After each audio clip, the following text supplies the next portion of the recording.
Bangladesh premier league BPL এর 2024 মৌসুমের খেলা শুরু হবে আগামী 30 ডিসেম্বর। তবে তার আগেই উৎসবের আমেজে ভাসছে পুরো ক্রিকেট প্রেমী জাতি। সোমবার মিরপুর শেরেবাংলা জাতীয় স্টেডিয়ামে আয়োজিত মিউজিক ফেস্টের মাধ্যমে বিপিএল এর আনুষ্ঠানিক উদ্বোধন ঘোষণা করেন অন্তর্বর্তীকালীন সরকারের ক্রীড়া উপদেষ্টা আসিফ মাহমুদ সজীব ভুঁইয়া।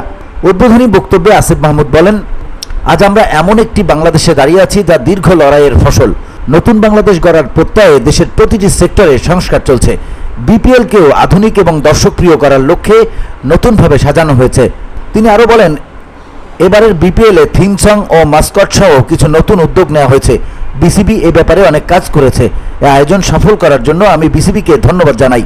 প্রধান উপদেষ্টাও সরাসরি এই উদ্যোগে যুক্ত ছিলেন। আশা করি এবারের বিপিএল নতুন বাংলাদেশের এক নতুন অধ্যায় হিসেবে সবার কাছে উপভোগ্য হবে। বিসিবি সভাপতি ফারুক আহমেদ বলেন, আজ মিউজিক ফেস্টের মাধ্যমে আমাদের বিপিএল এর উৎসব শুরু হলো। এবারের আসরকে আকর্ষণীয় করতে আমরা অনেক কিছু করেছি। থিম সং ও গ্রাফিতি উন্মোচন সহ নানা আয়োজন করেছি।